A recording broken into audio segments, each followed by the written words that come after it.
जय हिंद दोस्तों। आज हम इस वीडियो में जानेंगे 5 रसों के बारे में। 5 रसों को मैंने इधर लिखा रखा है, फिर इनका अंगों सहित मैंने वर्णन किया है, जिसको मैं आपको समझाऊंगा आज। तो रस के कितने अंग होते हैं? 4 अंग होते हैं। रस के कितने अंग होते हैं? 4 अंग होते हैं। पहला होता है स्थायी भाव, दूसरा होता है विभाव, तीसरा होता है अनुभाव, फिर होता है संचारी भाव। संचारी भाव की संख्या कितनी मानी गई है? 33। संचारी भाव की संख्या कितनी होती है? 33 होती है। अब देखते हैं हम विभाव। विभाव के कितने अंग होते हैं? 2 अंग होते हैं, आलंबन और उद्दीपन। आलंबन के कितने अंग होते हैं? 2 अंग होते हैं, आश्रय और विषय। अब हम देखते हैं रस किसे कहते हैं। तो किसी काव्य को पढ़ने से, सुनने से, देखने से जब पाठक, श्रोता, दर्शक को आनंद की अनुभूति होती है, वहां रस उत्पन्न होता है, अर्थात उस काव्य में रस होता है। रस का पर्याय आनंद ही होता है। अब हम देखते हैं रस की परिभाषा। तो रस की परिभाषा क्या है? सह हृदय के हृदय में, यानी कि किसी व्यक्ति के हृदय में जब स्थायी भाव का विभाव, अनुभाव और संचारी भाव से संयोग हो जाता है, वहां पर रस की निष्पत्ति होती है। अब हम देखते हैं स्थायी भाव किसे कहते हैं। तो किसी व्यक्ति के हृदय में जो तत्व, यानी कि सह हृदय के हृदय में जो तत्व पहले से ही विद्यमान होते हैं, उन्हें हम क्या कहते हैं? स्थायी भाव। यानी कि आपको हंसना, उत्साह, फिर क्रोध, ये आपको किसी ने ठूंस ठूंस के आपके हृदय में नहीं डाले, ये आपको गॉड गिफ्ट मिला है, यानी कि ईश्वर ने, प्रकृति ने आपको उपहार स्वरूप दिया है। कौन कौन से? ये श्रृंगार, ये रति है, जो हास है, निर्वेद है, शोक है, उत्साह है, ये आपको प्रकृति ने उपहार स्वरूप प्रदान किए हैं।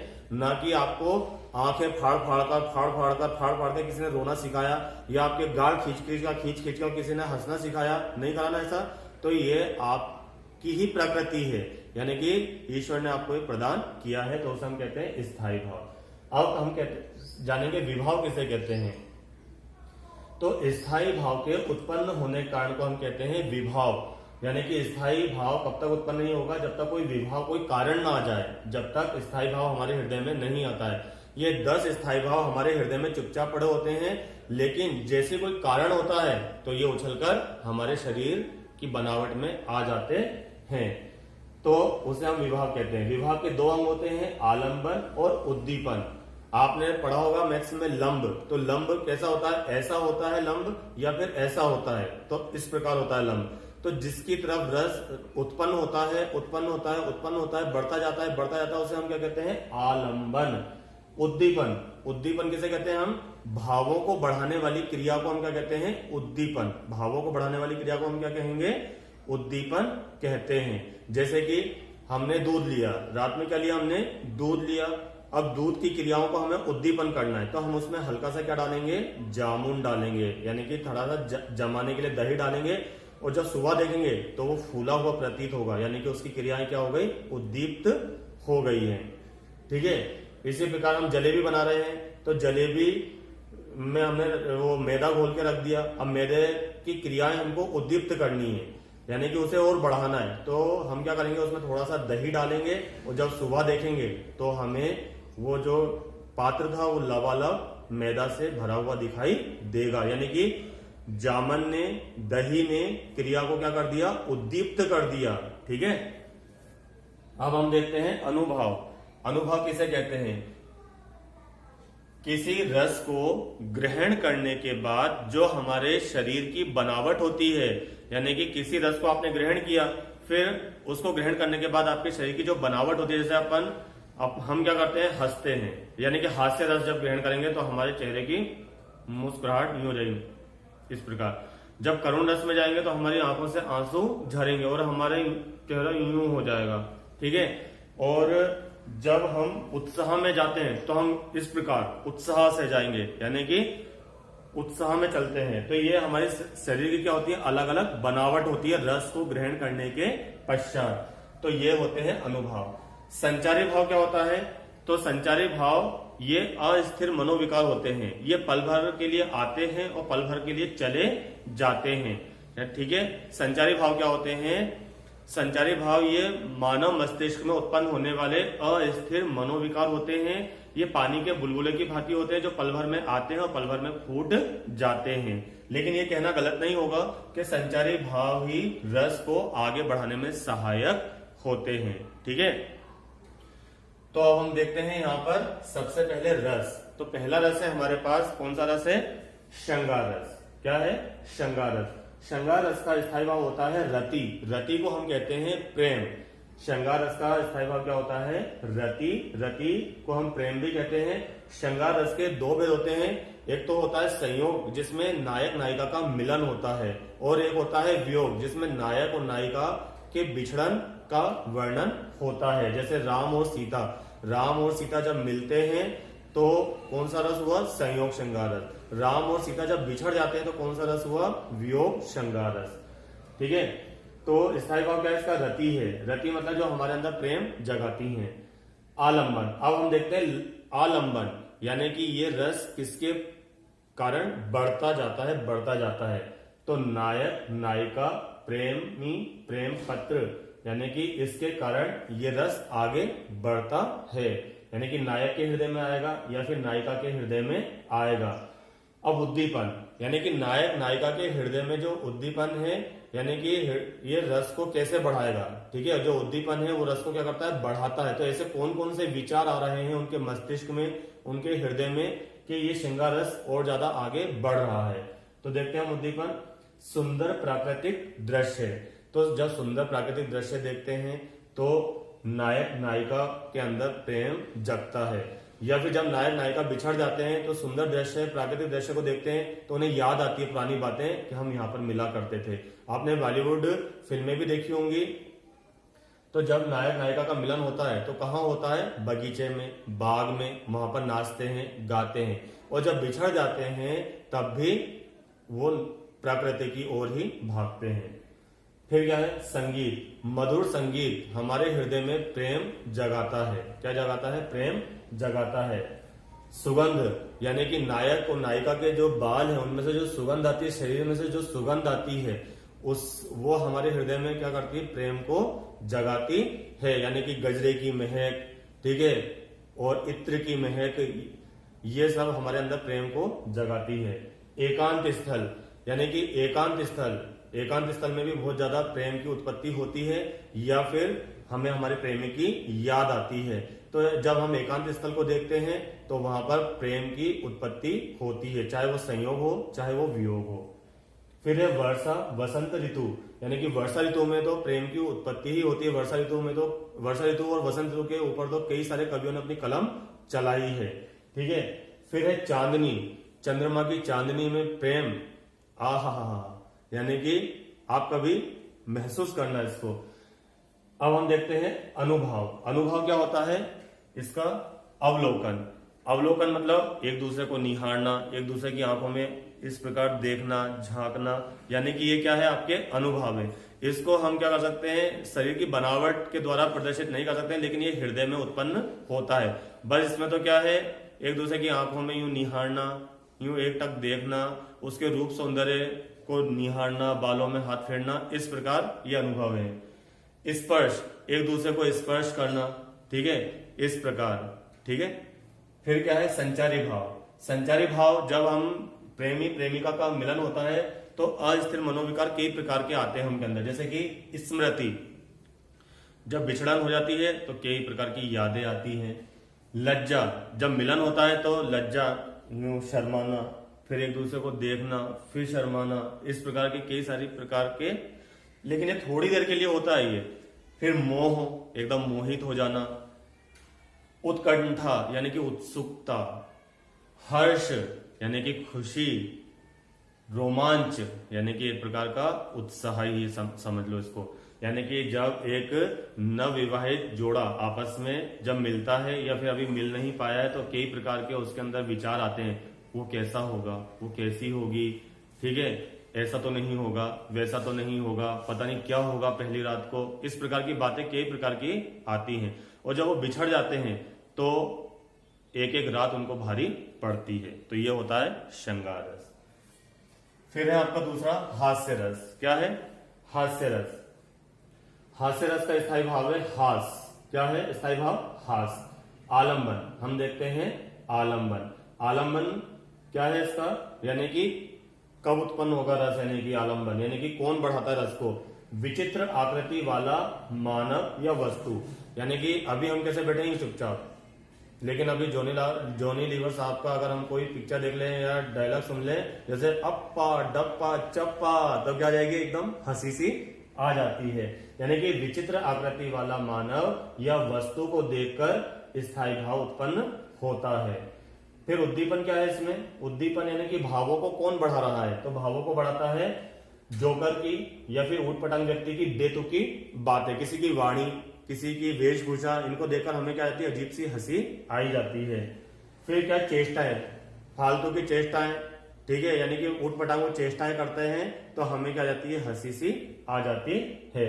अब हम देखते हैं अनुभव, यानी कि हास्य रस जब आता है तो हमारा चेहरा कैसा हो जाता है, हमारे शरीर की बनावट कैसे हो जाती है? तो हमारे शरीर की बनावट हो जाती है इस प्रकार। कैसे हो जाती है? इस प्रकार हो जाती है, यानी कि दांत, यानी कि होठ क्या हो जाते हैं? खिल जाते हैं और दांत दिखने लग जाते हैं, ठीक है। तो हंसी, मुस्कुराहट, होठों का खिलना, ये इस रस के अनुभव है। और संचारी भाव, चंचलता, आलस्य आदि इसके मनोविकार है ये, ठीक है। ये थोड़ी देर के लिए रहते हैं और फिर लुप्त हो जाते हैं। अब तीसरा रस है आपके पास शांत रस। शांत रस का स्थायी भाव है निर्वेद और शांति। या तो निर्वेद लिख सकते हैं या फिर शांति भी आप लिख सकते हैं। निर्वेद मतलब क्या था? एकांत, यानी कि हमें कुछ भी अच्छा नहीं लगता, बस एकांत में चले जाते हैं। इसमें ना तो चेहरे की बनावट होती है ना कुछ होता, बस इसमें बस यानी कि हम कमरे में जाकर अपने आप को एकांत में रख देते हैं। अब हम देखते हैं विभाव। विभाव के दो अंग होते हैं, आलंबन और उद्दीपन। तो सबसे पहले हम देखते हैं आलंबन, यानी कि लंब, यानी कि रस किसकी तरफ उत्पन्न होता है। तो हम देखते हैं कौन कौन? तीर्थाटन। तीर्थाटन मतलब क्या होता है? जब हम किसी तीर्थ स्थल पर जाते हैं तो वहां पर ऐसी इच्छा होती है कि भगवान अब तो मैं यहां से जाऊं ना, बस यहीं आपके चरणों में समर्पित हो जाऊं। इस प्रकार की हमारे अंदर भावनाएं आती है। तपोवन, जब हम तपोवन में जाते हैं तो वहां पर ऐसी भावना आती है कि एकांत, मैं दुनिया में फंसा हुआ था, मैं सोने चांदी में फंसा हुआ था, पर अब मैं प्रभु की शरण में जाना चाहता हूं, संन्यास की ओर जाना चाहता हूं। सत्संग, किसी सन्यासी के सत्संग सुनने के बाद ऐसी भावनाएं आती हैं, कौन सी? शांत रस वाली, निर्वेद वाली। भजन सुनकर भी ऐसी भावनाएं आ जाती है कि हम एकांत की ओर चले जाते हैं। अध्यात्म, अध्यात्म की ओर जब हम अध्यात्म की बातें सुनते हैं, ग्रंथ पढ़ते हैं, तो हम में एकांत की भावना उत्पन्न होती है, निर्वेद की भावना उत्पन्न हो जाती है। कीर्तन, यानी कि कीर्तन को सुनकर, भजन को सुनकर हमारे अंदर काय की भावना आती है? निर्वेद और शांति की भावना आती है और मोह माया त्यागने की इच्छा हो जाती है। जैसे आपने देखा होगा गौतम बुद्ध ने जब एक ही दिन में बच्चा पैदा होते देखा, फिर एक क्या बोलते हैं जवान को देखा, फिर एक बूढ़े को देखा, फिर अर्थी को जाते देखा, तो उन्होंने संन्यास ग्रहण कर लिया। ऐसी भावनाएं हमारे अंदर भी आती है। अब हम देखते हैं उद्दीपन। उद्दीपन क्या है? यानी कि भावों को बढ़ाने वाली क्रिया, यानी कि शांत रस को कौन आगे बढ़ा रहा है? तो कौन बढ़ा रहा है? संसार की असारता, यानी कि संसार का कुछ सार तो नहीं है, व्यक्ति आता है चला जाता है, कोई सार नहीं है, कोई अपना नहीं है। जब तक धन है सब हमारे आगे पीछे भागेंगे, वरना सब हमको भूल जाएंगे। शरीर की क्षणभंगुरता, जब हमें ज्ञान होता है शरीर तो क्या है? क्षणभंगुर है, तो इसका क्या मतलब है? इसलिए हम ईश्वर की ओर गमन करें, वन की ओर गमन करें। जैसे पहले के लोग कहाँ चले जाते थे? उत्तराखंड वगैरह चले जाते थे, मोक्ष की ओर चले जाते थे, बनारस चले जाते थे, उज्जैन चले जाते थे और वहीं अपने आप को समर्पित कर दिया करते थे। फिर है ईश्वर का ध्यान, यानी कि ईश्वर के ध्यान की ओर मग्न रहते। अभी लॉकडाउन में जब रामायण आई थी ना दोस्तों, जब उसका आखिरी भाग था, जब राम जी जा रहे थे, तो मेरे अंदर ऐसी इच्छा हुई कि मुझे भी ले चलिए। ऐसी इच्छा हुई कि मैं क्यों नहीं था उस समय, मैं भी यहाँ से चला ही जाता। यानी कि हम ऐसा लगता है जैसे कि मकड़ी के जाले में संसार में क्या है? उलझे हुए हैं। फिर देखते हैं हम अनुभव। अनुभव अंदर ही अंदर क्या होता है? पुलकित। हम अंदर ही अंदर क्या होते हैं? पुलकित से हो जाते हैं। इसमें क्या होते हैं? पुलकित, यानी कि बस अब ईश्वर के चरणों में समर्पित होना है। इसमें हंसी वसी नहीं आती है, इसमें एकांत, मतलब गौतम बुद्ध की तस्वीर देखी आपने, बस हल्की सी मुस्कान, आनंद भरी मुस्कान, आत्मा का परमात्मा में लीन होना। फिर संचारी भाव हम देखते हैं इसका धैर्य, मति, ज्ञान, हर्ष, संतोष आदि इसके मनोविकार है, अस्थिर वो भी। अब हम देखते हैं चौथा रस करुण रस। करुण रस का स्थायी भाव है शोक। करुण रस का स्थायी भाव क्या है? शोक है। अब हम देखते हैं विभाव के दो अंग है, आलंबन और उद्दीपन। तो आलंबन में क्या होता है? आलंबन मैंने पहले बताया था, जिसके प्रति रस उत्पन्न होता है। रस उत्पन्न होता है, कौन बढ़ाता है रस को? वो इष्ट की मृत्यु। ये रस आपके अंदर कब तक उत्पन्न होगा? जब तक आपके कोई प्रिय व्यक्ति की मृत्यु नहीं हो जाती, जब तक आपके अंदर ये रस उत्पन्न नहीं होगा। तो इष्ट की मृत्यु को देखकर हमारे अंदर क्या आता है? करुण रस की भावना आती है और हम रोने लग जाते हैं, जोर जोर से रोने लग जाते हैं। ऐसा क्यों हुआ? वो क्यों चला गया? मैं चला जाता। इस प्रकार की हमारे अंदर क्या आती है? भावनाएं आ जाती हैं, यानी कि हमारे आंखों से आंसू झड़ने लग जाते हैं। आपने देखा हर रस में शरीर की बनावट अलग अलग हो रही है, या सोचनीय स्थिति, या फिर हम सोचने लग जाते हैं। बस इस प्रकार एक तरफ देखते रहेंगे और आंखों से आंसू झड़ते रहेंगे, आंखें पथरा जाती है। इसमें आंखें किस जाती? पथरा जाती है। जैसे एक माता का पुत्र मर गया तो वो क्या हो जाती है? सोचनीय स्थिति में पहुंच जाती है। बस यूं ही देखती रहेगी, वो एक टक एक टक एक टक देखती रहेगी। लगता है उसे इस दरवाजे से आ रहा है, इस दरवाजे से आ रहा है, इस प्रकार की उसकी स्थिति हो जाती है। फिर हम देखते हैं इसमें उद्दीपन। उद्दीपन मैंने आपको पहले बताया था, भावों को बढ़ाने वाली क्रिया को हम क्या कहते हैं? उद्दीपन। उद्दीपन क्या है? इसमें मृतक की स्मारक वस्तुएं। जब व्यक्ति मर जाता है तो हमें, यानी कि एक माता है, उसका पुत्र अगर यदि मर जाता है तो उसके खिलौने देखकर, यानी कि उसको थोड़ा, माता को क्या करते हैं? लोभा आकर शांत करते हैं कि आप शांत हो जाइए, उसने दूसरा जन्म ले लिया है, ऐसा है, उसकी आत्मा को दुखी मत करिए, ऐसा वैसा, ठीक है। तो जब उसकी माता उसके खिलौने देखेगी तो वापस से रोने लग जाती। तो खिलौने ने क्या कर दिया? भाव उत्पन्न कर दिए। जब वो दरवाजे की तरफ देखेगी तो दरवाजे से उसकी मतलब उसको आता हुआ दिखाई देगा, तो उसने क्या कर दिया? उसकी याद ने बढ़ा दिया भाव को। फिर जब वो मोहल्ले में किसी बच्चे की आवाज सुनेगी तो दौड़कर चली जाएगी कि ये तो मेरे बच्चे की आवाज थी, लेकिन जब उसे पता पड़ेगा ये नहीं है, तो उस बच्चे की आवाज ने क्या कर दिया? भाव को बढ़ा दिया। तो मृतक की स्मारक वस्तुएं, खिलौने, कपड़े, उसकी आवाज, ये सब चीजें उसको बार बार रह रहकर याद दिलाती हैं। तो ये क्या होगा? उद्दीपन।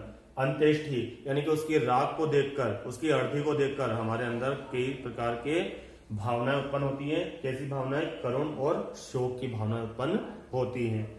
फिर अनुभव। अनुभव हम क्या कहते हैं?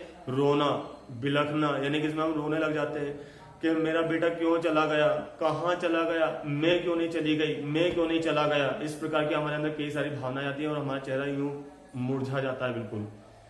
फिर है भाग्य को कोसना। हम भाग्य बोलते हैं, भगवान मुझे उठा लेता, मुझे उठा लेता, उनको क्यों उठा लिया, इस प्रकार की भावनाएं आती हैं। फिर है विलाप, यानी कि संताप, विलाप, यानी कि बता नहीं सकता मैं आपको। फिर हम देखते हैं संचारी भाव। संचारी भाव क्या? इसमें चिंता, विषाद, जड़ता, मूर्छा आदि।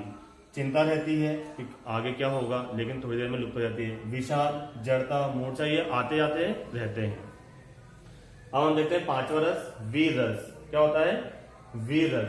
वीर रस का स्थायी भाव है उत्साह। क्या है? उत्साह। अब हम देखते हैं विभाव के दो अंग, आलंबन और उद्दीपन। आलंबन में क्या होता है? जिसके प्रति रस उत्पन्न होता है उसे हम कहते हैं आलंबन। तो किसके प्रति हो रहा है? यहाँ पर रण क्षेत्र को देखकर, रण क्षेत्र को देखकर हमारे अंदर क्या आ रहा है? उत्साह सा आता है। क्या आता है? उत्साह, यानी कि मुझे भी युद्ध लड़ने चलना है। जैसा आपने सुना होगा, बुंदेले हर बोलो के मुंह हमने सुनी कहानी थी, खूब लड़ी मर्दानी वह तो झांसी वाली रानी थी। तो इसको सुनकर, इस कविता को सुनकर ऐसा लगता है कि हम भी उस जगह होते तो हमारे अंदर वीर रस की उत्पत्ति होती है। रणधैर्य, यानी कि दुश्मन को देखकर हमें क्या आता है? उत्साह आता है। सैन्य कोलाहल, यानी कि सैन्य कोलाहल, हर हर महादेव, हर हर महादेव, ठीक है, जो बोले सो निहाल, सत श्री अकाल, इस प्रकार के नारे सुनकर, सैन्य कोलाहल सुनकर हमारे अंदर कौन सी भावना आती है? उत्साह की। जैसे आपने देखी होगी रामायण में राम जी की सेना चली, मतलब इसमें भी खुशी होती है, उत्साह होता है। ऐसा नहीं कि ऐसा नहीं होता है, उत्साह होता है। इसमें क्या होता है? एक प्रकार का उत्साह होता है। अब हम देखते हैं उद्दीपन, यानी कि भावों को बढ़ाने वाली क्रिया को हम क्या कहते हैं? उद्दीपन। तो देखिए उद्दीपन में युद्धवीर, कर्मवीर, धर्मवीर, दानवीर, ये भावों को बढ़ा रहे हैं। फिर हम देखते हैं अनुभव, यानी कि जब उत्साह यानी कि वीर रस हमारे हृदय में आता है तो हमारे बनावट कैसे हो जाती है? तो हमारी बनावट होती है अंगों का फड़कना, यानी कि इस प्रकार, यानी कि इस प्रकार चलते हैं, दौड़ते उछलते इस प्रकार चलते हैं। जैसे वानर सेना, जैसे युद्ध, जैसे सैन्य सेना आपने देखी होगी कैसे उत्साह रहता है कि बस आज तो करो या मरो की स्थिति। जैसे आपने देखा हो फ्रीडम फाइटर, तो देश के लिए हंस हंस कर कुर्बान हो गए। जैसे आपने देखा होगा भगत सिंह, झांसी की रानी, इनकी पिक्चर देखी होंगी, कभी भी युद्ध के लिए गए तो रोते हुए बिलखते हुए नहीं गए। ठीक है, फिर संचारी भाव हम देखते हैं। गर्व, गर्व होता है अपने आप पर। ठीक है, हर्ष, मैंने बताया था हर्ष होता है इसमें, उमंग, जोश आदि ऐसी भावनाएं आती है, परंतु ये थोड़ी देर के लिए ही होती हैं। उम्मीद है आपको 5 रस समझ में आए होंगे। 5 रस का आप इंतजार करिए। धन्यवाद।